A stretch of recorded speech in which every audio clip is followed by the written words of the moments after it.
Hey folks, Steve here with a special arts and crafts video for you today.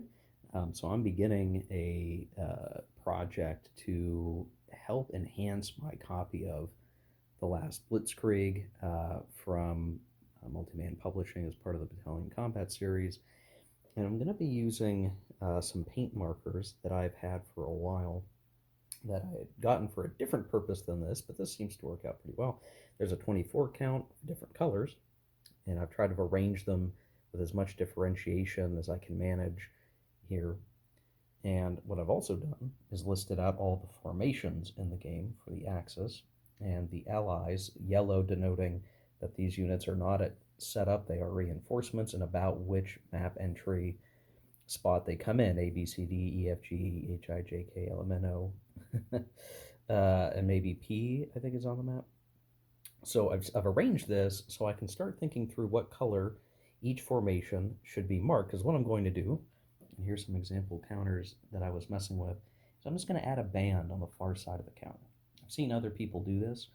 At least one other guy has done this with his copy of Last Blitzkrieg, and it seems like a great idea. You see, just a line. I'm practicing to see how fast the paint comes out of the pen and kind of how quickly I need to just do a little line. So you see, I get better and better with practice just to make sure. So what I'm going to do is try to arrange the colors, put them in here just so I know which color is which for which formation, and then I'll start marking the actual counter sheets. Um, I'm going to mark the counters while they're still in the counter sheet, so it's just easier, a more solid base to make the marks, and I should be able to do it pretty quickly because units of a formation tend to be all together on a counter sheet usually, based on what I've seen reviewing the counter sheet. So the actual task should be pretty simple once I get going properly. Um, so that's what we're going to do, but I'm going to have to arrange the colors here and pre-plan it, because what I don't want to do is have similar shades of colors near each other. So from north to south, this is where the formations start set up, so they can all be easily, blue, red, green, yellow, and you won't mix them up. But then as the reinforcements, I need to pay attention to who comes in where, and then I'll make sure to pick a color combination that works, because I don't have enough individual colors to give every formation a unique color, especially on the Allied side. I'm going to have to be choosy. What will help is that for like the Germans, the SS counters are black, so I can reuse red across a gray counter and a black counter, and it's easy to tell the difference between the two formations more or less. Uh, Again, for the most part. So I can kind of reuse some colors. I can reuse some colors for the Fallschirmjäger units that are blue. So it's not so bad, but if I need to, what I'm going to do is use white plus another color to denote a unique formation when I run out of colors. So red is distinct from white and red, and I should try to keep the white and red striped units away from each other based on where they start the game and where they reinforce at, so that it's harder to get them mixed up when playing the full campaign on the map. So we'll see how this starts to go. I'm going to start making some progress here, and I'll do little clips to show the results along the way. And by the end of this video, we should see all the counter sheets marked with the paint marker. I probably won't have actually bothered to punch all the counters yet, but the goal is just to get them marked for the future, and I'll let the paint dry with the counter still in the sheet. Okay, here we are after the first application. This is on the front side only.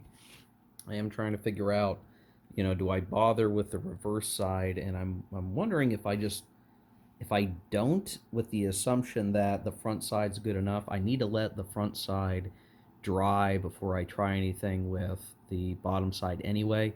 You can kind of see there's a couple that it gets a little bit harder because I'm right-handed and I'm trying to reach with the pen on the far side. I guess I could twist the whole thing around, but I'm trying to be diligent and quick.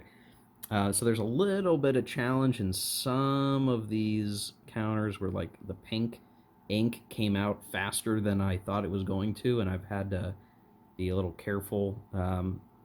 So, is that a ruined counter? No, it's fine. But if worse came to worse, I could use some light sandpaper and actually try to buff the paint off, though I'd probably lose some of the top of the counters if I did that. Generally, I'm happy though. So you can see the 560 VG is green, 352 is red. It's actually more of a metallic red.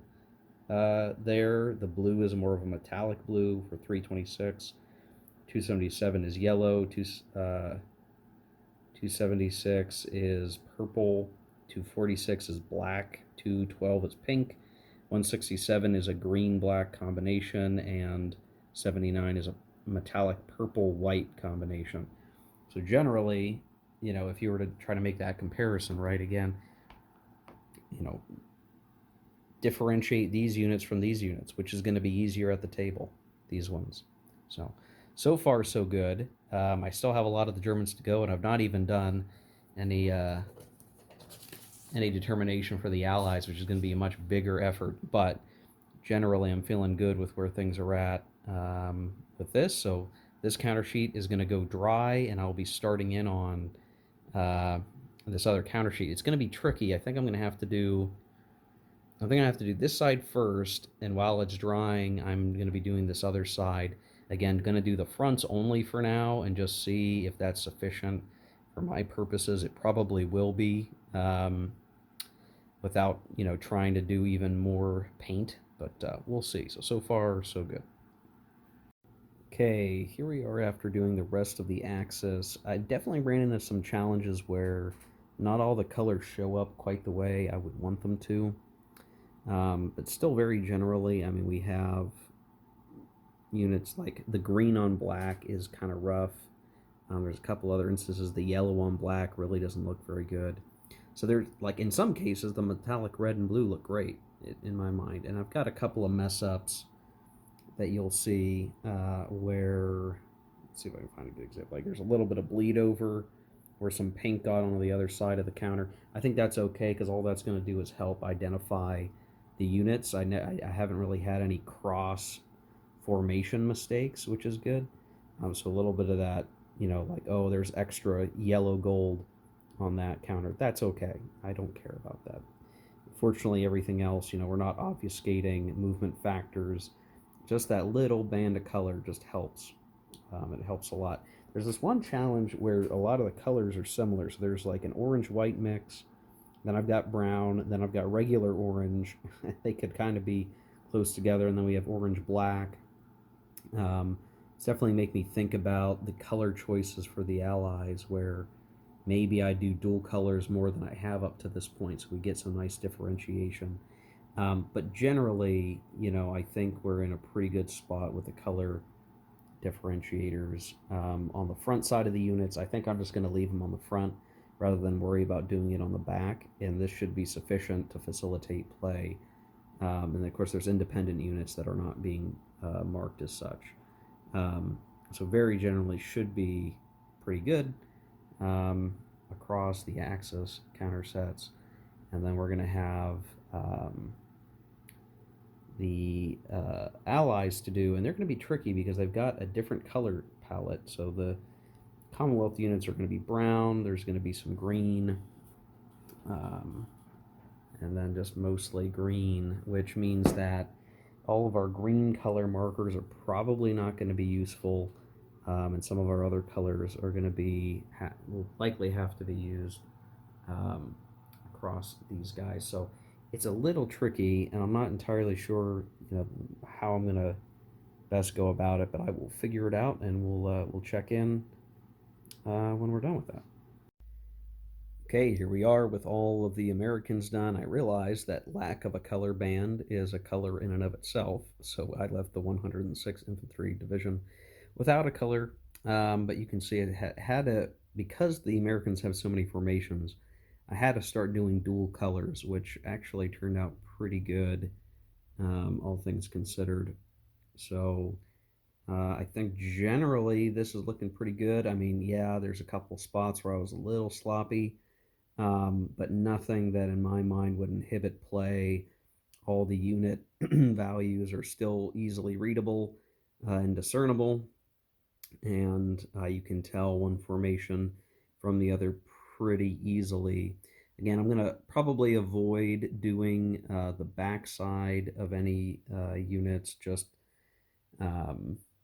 because that's just a lot more work than I want to deal with. I think this is sufficient for what I'm going to need.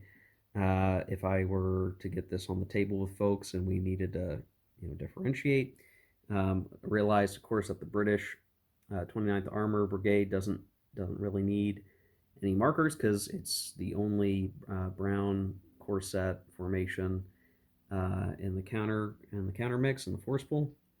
So very generally, we're done. We're done with the art project, guys. So again, just to kind of see, um, it's kind of tough. I think some other color choices I might have picked once I got used to what colors make sense to use on a particular background like gray or green. The tan, which ends up looking very yellow here, ended up being a very useful color for combinations. It's aesthetically pleasing when combined with other colors, so I think that I should have used that more for the Germans, but oh well. Overall, I'm pretty happy with what I did here. Again, nothing occurred that harmed any counters. This all looks pretty good. I will let these dry, and then eventually when we get to punching these, whether or not I round any corners, the paint will simply be removed. If I got some paint on a corner, when the corner is clipped, that will come off clean. And then the just punching these out should be pretty simple because by the time I do that, the paint will have been so dry that I'm not going to have to worry about smudging it. It should be pretty solid at that point, and we'll be in good shape. So yeah, there you go. Now I'm sure what's going to happen is someday Last Blitzkrieg will get reprinted with a bunch of nice color bands and everything else, and maybe at that point I'll want to upgrade to the reprint or something. But I'm pretty happy with this. And this may harm resale value, but I don't necessarily plan on selling my copy. This is my personal setup. So there you go. Some arts and crafts, guys. Um, this may be, I don't know, I don't know how long it's taken me because I've done it in bits and chunks, maybe less than an hour, maybe a little more than an hour, probably a couple hours even if I try to add up all the time that I picked up and came back to this. But pretty happy with it. Should let it dry. So just a little art project for you if you want to do something similar. These were paint markers that I got off of, I think, just Amazon, and it was just a 24 count of paint marker. Comes in a variety of colors, so there's a lot of like pinkish purplish in the color set. But this tan was very valuable. The metallic blue, metallic red ended up looking very nice on some of these counters with a nice shine to it. You'd be able to see on some of these. So if you're wanting to do something like that, I think paint markers can work just fine if you want to do this to your own copy. If you've got a steadier hand, or you can, I don't know, if you're just a little bit better at this artistry stuff, you can do a better job than I did. I think I did just fine for what I need it to be for playing this game down the road. So you see the SS units with the metallic colors ended up looking very nice in terms of it sticking out. The green was a lot harder because the green doesn't show up on the black very well. But still, all things considered, a success. At least I'll mark it as a success. So hopefully this was an interesting watch. Gives you inspiration for your own. If I were to pick up other BCS games that do not have formation markers, I would probably aim to do the same thing I did here for those games. I do not yet own those. And the rest of the BCS games that I do own, which actually I guess is just AeroCore at this point, already has the formation colors. So nothing. And I know that Panzer's Last Stand have the formation markers or formation stripes. So I wouldn't have to do this for many more games if I did it at all. But there you go, guys. So thanks for watching. Hope you enjoyed. We'll see you later. Take care. Keep gaming.